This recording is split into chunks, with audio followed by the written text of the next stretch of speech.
Informasi umum keracunan, racun dan keracunan. Ilmu yang mengetahui tentang sumber karakteristik dari kandungan racun, gejala dan tanda disebabkan oleh racun, dosis fatal, periode fatal, dan penata laksanaan kasus keracunan, baik itu keracunan alami maupun keracunan non-alami, adalah ilmu toksikologi dan toksinologi. Racun berkaitan dengan efek beracun dan mematikan jika terkena tubuh manusia. Sedangkan racun didefinisikan adalah zat atau benda yang berasal dari alam ataupun buatan manusia yang mungkin bisa beracun untuk organisme hidup, atau bahan yang berasal dari non-alam yang dapat menjadi racun untuk organisme hidup. Racun merupakan substansi yang berbahaya jika masuk ke dalam tubuh dan bahayanya dapat ringan, sedang, ataupun berat serta menyebabkan kematian atau kecacatan. Ketika seseorang terpapar racun, efek tergantung dari lama paparan dan jumlah bahan yang masuk serta seberapa banyak racun tersebut dapat dikeluarkan dari tubuh. Jumlah racun yang masuk ke dalam tubuh pada suatu waktu disebut dosis. Dan dosis yang menyebabkan keracunan adalah dosis racun atau dosis toksin. Jika dosis yang terkecil membahayakan, merupakan dosis ambang. Keracunan ketika sel rusak melalui rute terhirup, tertelan, terinjeksi atau diserap, terkena bahan-bahan yang beracun. Sedangkan untuk kondisi keracunan tadi, maka kondisi klinis adalah sebuah kondisi di mana terpapar suatu agent dalam dosis yang dianggap beracun. Metabolik lebih mudah keluar dari tubuh dari bahan kimia aslinya. Perubahan ini terjadi sebagian besar di dalam organ hati.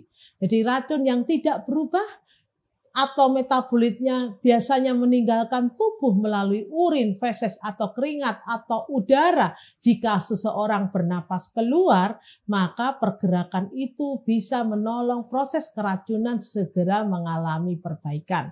Pergerakan racun dari darah ke dalam urin terjadi pada ginjal, dan pergerakan racun dari darah ke udara ketika bernapas berlangsung di paru-paru. Racun dalam feses mungkin telah diturunkan ke usus tanpa diserap ke dalam darah, atau mungkin telah diserap ke dalam darah kemudian masuk ke usus lagi.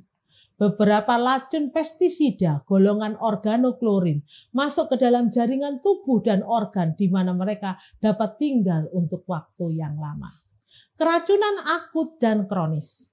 Paparan mungkin terjadi hanya sekali atau berkali-kali dalam waktu yang panjang dan berkelanjutan. Dan efek pemaparan tergantung pada bagian mana, berapa lama kontak terjadi, dan seberapa banyak racun yang masuk ke dalam tubuh. Serta sebagian tergantung pada berapa banyak racun yang dibuang oleh tubuh selama itu.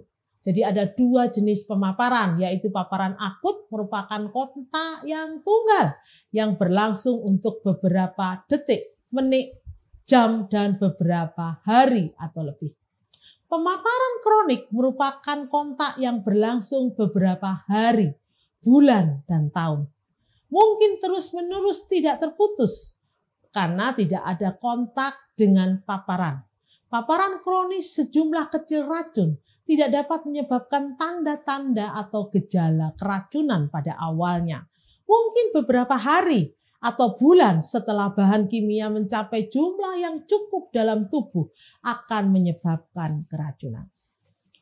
Jika seseorang menggunakan pestisida, setiap hari orang tersebut terpapar dalam jumlah kecil, tetapi dalam sebuah kurun waktu jumlah pestisida tadi sudah terakumulasi dan bisa menyebabkan keracunan, maka disebut sudah mencapai efek dosis toksik yang menyebabkan pasien tersebut mengalami rasa sakit.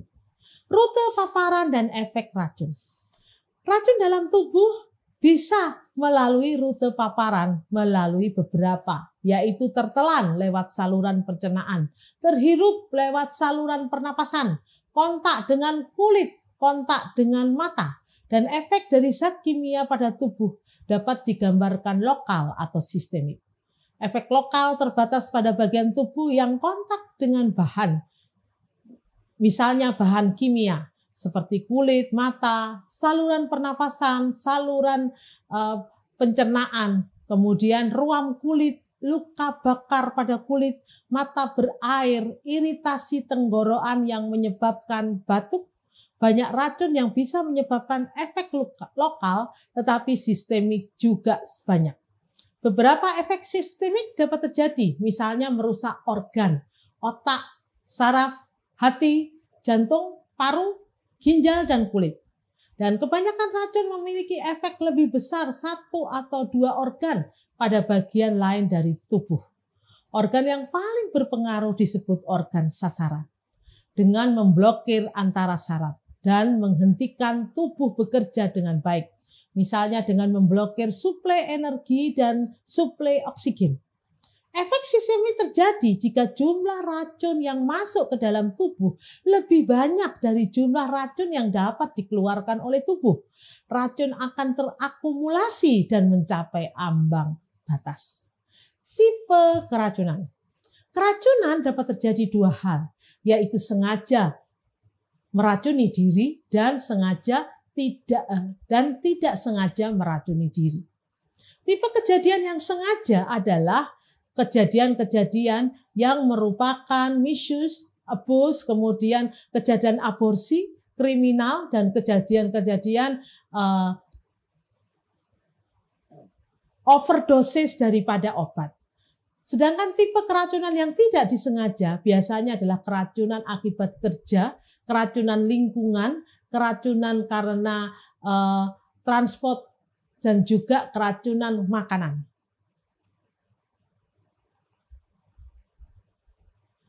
Penata laksanaan keracunan secara umum. Pada kebanyakan kasus keracunan, jumlah bahan yang terpapar dan toksisitasnya tidak diketahui, maka prinsip penata laksanaan keracunan adalah mengobati pasien, bukan racunnya. Penata laksanaan keracunan terutama meliputi terapi simptomatik dan suportif. Penata laksanaan keracunan secara umum dapat dipergunakan jika tidak ada protokol terapi spesifik dan tidak diketahui toksisitasnya. Hal-hal yang perlu diperhatikan adalah penilaian keadaan pasien yang mengancam nyawa, stabilisasi, mengatasi keadaan, kemudian skema pertolongan keracunan secara umum dapat kita tahu dengan mengetahui kondisi dan situasi sebelumnya, diagnose dalam toksikologi medis, dan berdasarkan riwayat paparan dan pendekatan klinis.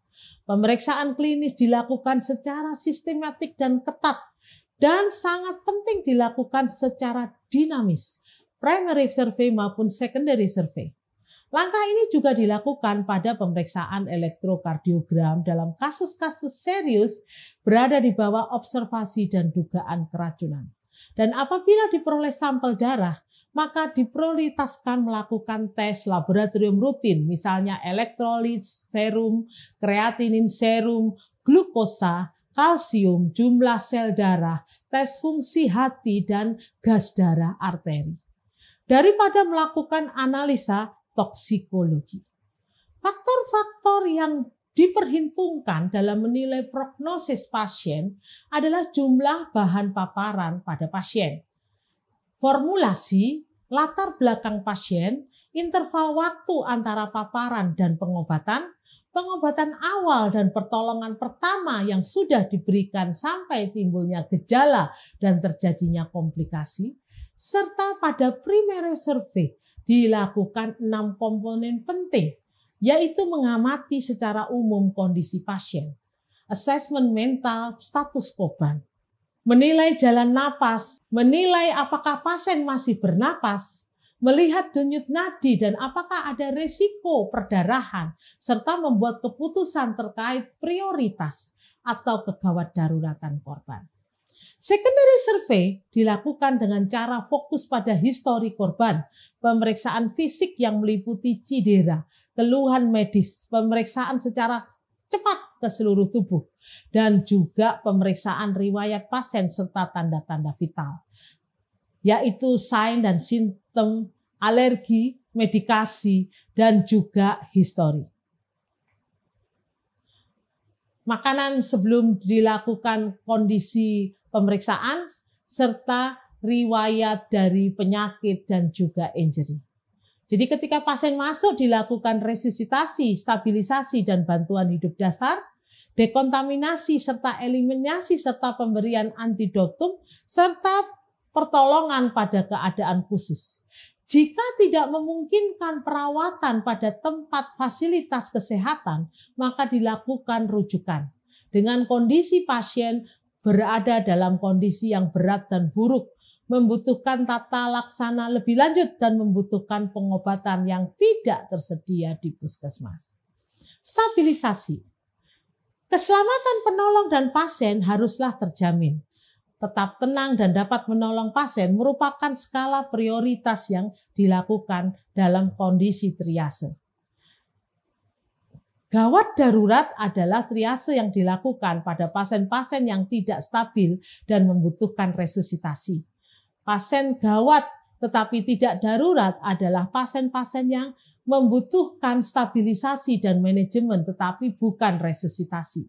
Sedangkan pasien yang tidak gawat tidak darurat adalah pasien yang sadar, tidak ada gangguan pernapasan dan sirkulasi dan tidak memerlukan resusitasi tapi dapat langsung dilakukan terapi definitif, misalnya dekontaminasi, eliminasi, dan pemberian antidotum.